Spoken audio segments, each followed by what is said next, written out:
hanyuma rero nabwiye ko turi buze kwakira n'umutumirwa, reka twakire Alyn SANO. Karibu. Murakoze cyane Peter. Alyn SANO, bimeze bite se?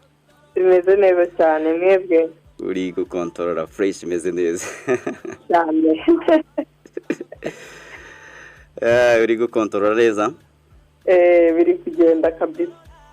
Hanyuma namwe nizere ko muri gukontorora neza. Bana turahabona kabisa. Kabisa. Uyu mukobwa FEMI ONE wamukuye? Namukuye, navuga ko namukuye muri Kenya.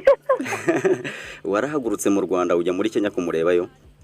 Oya, na technology yaragakemuye, social media yaragakemuye, ntago nigeze njya kumureba. Oya, tubwira urugendo rw'ukuntu wabigenje ugahura n'uyu mukobwa, cyane ko ni umwe mu bahanzikazi beza bahagaze neza ariya mu gihugu cya Kenya, kuntu watangiye ugahura nawe hanyuma mugakora igikorwa nk'iki? Ni umushuti wanjye witwa Papa Emile wamumvugishije, amubwira rero ko mpari nshaka ko dukorana iki byose, arangije nyine aremera ubwo kumwohereza indirimbo rero agahitamo Kontorora, rero bikaba ngombwa ko duhita twikorera remake. No kuva ko umuvugana wamusabye ko mukora korabo cyangwa ari wamusabye ko mwakora indirimbo? Kubera ko ndakeka indirimbo n'ubundi abantu bari bayikunze, wenda abanyarwanda sinzi, wenda muri Kenya niba yari yakunzwe, hanyuma bari bamusabye ko mukora remix cyangwa se musubiramo ino ndirimbo Kontorora, cyangwa bari bamusabye ko mwakora indi ndirimbo? Namusabye ko twakora indirimbo, hanyuma mwumvisha indirimbo muhana mali, indirimbo zanjye, hanyuma rero akunda Kontorora. Rero niko nyine bita twisubiramo, iyi niyo yakunze kurusha izindi. Biba birabaye indirimbo Kontorora navuga ko mu Rwanda yari yakunzwe, ubu no muri Kenya none ubwo haje mu munyakenyakazi urumva ko bari kuyikunda. Hanyuma gahunda yo kuyikora byagusabye guhaguruka kujya muri Kenya cyangwa yaje mu Rwanda murayikora, mwabigenje mute?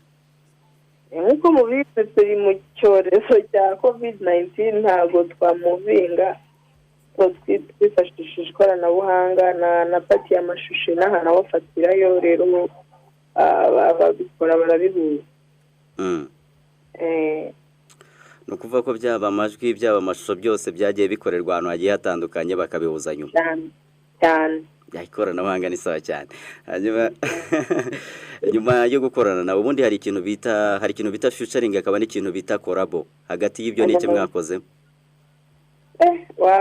Urabanza ubisobanuriye, ntabwo bitandukanye. Dage simbizi neza, ariko hari ukuntu ukorana indirimbo n'umuhanzi mukaba buri muntu wese ayifiteho inyungu mu biyivuyemo, hari n'ukuntu muyikorana inyungu zikagumana nyine wa undi nyirayo. Oya, twebwe dufite inyungu twese. Ubwo niba ari icyo bita collabo cyangwa ari icyo bita featuring. Ubwo ni ukuvuga ko nyuma y'uko mukoranye ino ndirimbo Kontorora, wenda nk'ibitaramo bizajya bikorwa cyangwa se amafaranga izajya ibyara, buri muntu afiteho inyungu? Niyanjye byose n'ikindi. Bivuze ko ubu ngubu no mu gihugu cya Kenya bari kwiyonjoyinga fresh? Bari kwiyonjoyinga cyane, amateleviziyo arayikina mpuzamahanga, mbese ibintu ni byiza cyane. Nka gutya wenda ukoze interview hano kuri Huguka, nawe ari gukora ama interview ari mu gihugu cya Kenya? Sinzi uburyo ko bakoramo promotion, ko uburyo nabonye uburyo bashobora kuba bakoramo promotion butandukanye twebwe n'ubwo tuyikoramo, ariko nabo ku buryo bwabo bari kuri promoting. Navuga ko ni ikintu cyiza cyane, ni intambwe, ni no kugenda wagura wenda muri rusange bijyanye na muzike yawe. Narabonye felicitation wamaze no gushinga label. Lebo Sano. Iyo lebo mana yanjye, lebo rero ntabwo ari ibintu byaganje, ni ibintu nyine abantu banditse gutyo, ariko ntabwo ayo makuru ariyo. Niyo, ariko ntabwo ari ikintu nahita mvuga aka kanya ngo ni ikintu kiri too serious, ntabwo ari ikintu ndashyira mu bikorwa cyane. Bivuze ko ni imishinga y'ahazaza? Ni imishinga y'ahazaza, niko nari nkokinze gusa nibagiwe ko bivugwa nyine nkurikirwa cyane, so bita nyine biba ngombwa ko babyandika. Iyo mishinga ubundi ya Lebo uri kuyipanga gute? Nzamenyesha kuri ubu, ariko ikintu nifuza nyine ni ugukomeza kwifasha kuko mwese murabizi ko nta management label mfite nyine ubwo imanaginga, so ni ukubanza kwifasha hanyuma nanjye nagiraho nigeza neza nkazamura barumuna banjye cyane cyane b'igitsina gore mu Kinyarwanda kuko twese turabizi ko babura, so nizo gahunda zanjye. Ni ukuvuga ko bizatangira ari rebo y'umuntu umwe n'ubundi niko bimeze uzaba wimanaginga bizaba bimeze bite rebo y'umuntu umwe? ubundi aravuga ngo kadufate ikiyiko igisiyo cy'igisiyo niko ikiyiko kinini. Rero n'ubundi nk'uko mubizi nta muntu wangejeje aho ngeze ubu ngubu wirwanyeho. Rero namutse nyite lebo yanjye ntabwo naba mbeshye nta n'uwo naba nishe kuko n'ubundi ni njyewe wabyikoreye byose. So ndamutse ngomba kugera aho nigeza nk'uko n'undi hari aho maze kugera, nongeraho nangiza nkabona uko mpagarara neza, noneho nkahita nzamura n'abari munsi yanjye. Wenda hari ikintu wari ugarutse uravuga ngo ushaka ko mu gihe izaba imaze kuba rebo nk'uko ubishaka, tubwiye ko n'ubundi ari imishinga uri gutekereza uri gupanga, uvuga ko wabanza gushyiramo ab'igitsina gore. Ubundi ubona barakandamijwe, ubona hari ikibazo ubundi bafite? Oya, nta kibazo bafite, ahubwo ikibazo bafite ni ukutiyizera, bafite ubwoba bwinshi cyane. So njyewe nicyo wenda numva naba nje kubafasha kwitinyuka bakumva ko bishoboka. Ibyo byose ubwo wenda hari abo ujya uganira wumva bafite ubwoba bw'iki? Ni ubwoba buterwa n'iki? Ntabwo mba numva ntazi ibintu barimo udakora indirimbo ngo birakomeye, ndakubwiye ko bikomeye, barabikora murayagerageje nyine ukumva bafite ubwoba nawe utamenya uko usobanura, ariko burahari ubwoba burahari. So rero nicyo kintu numva nifuza kuzahindura abandi. Wenda ari nabyo tukwifuriza bizabe kandi bibe na rebo ikomeye cyane. Hari n'undi mugenzi wawe nawe muhanzikazi nawe wamaze gushinga rebo, tuba tureba ibintu bigenda neza ari kugenda afasha abahanzi, hanyuma nawe bizaze rwose bimere fresh. Hanyuma kuki wahisemo kuyita Sano? Kubera ko nitwa Sano kandi ni izina ry'umubyeyi wanjye witabye Imana. So ntabwo nshaka rero ko rizazima, ndashaka ko rizakomeza rikabaho n'igihe natwe ubwacu tuzaba tutakiriho, kubera ko yitabye Imana atabonye success yanjye cyangwa se n'imiryango wanjye, ariko at least ngomba gutuma aba fier aho ari, niba ari kubireba simbizi, ariko izina Sano rigomba guhoraho kugeza igihe isi izarangirira.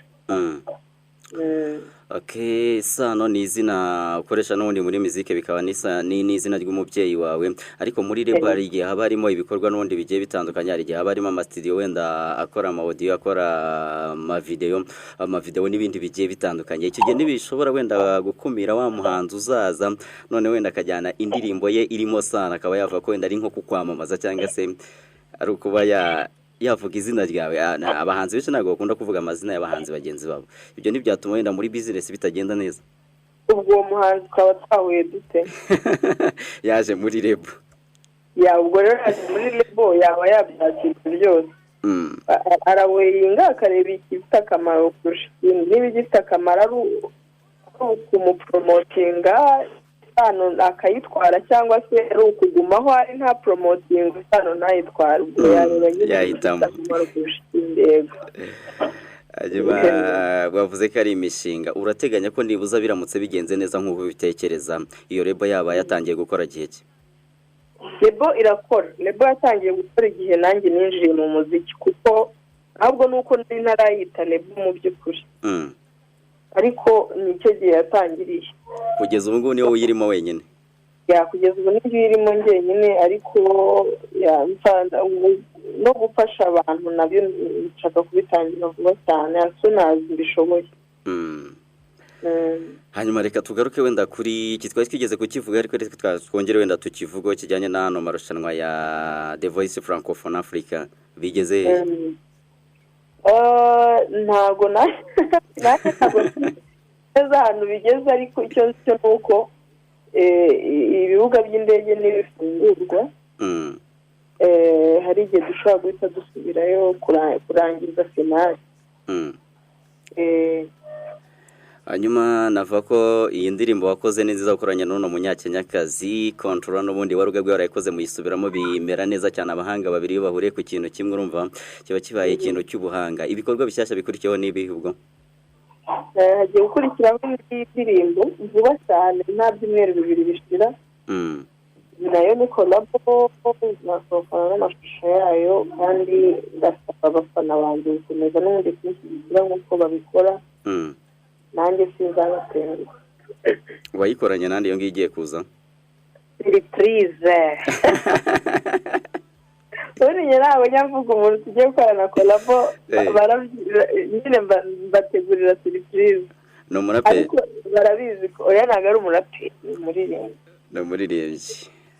Ni umunyarwanda? Ni umunyarwanda kabisa. Uyu munsi aka kanya noneho nagarutse mu Rwanda. Namuketse. Oya nta mwe wacu. Namuketse ntago muvuga ariko nge ndamuzi. Ni sawa nono. Alyn SANO wakoze cyane mushimira. Shapita murakoze namwe.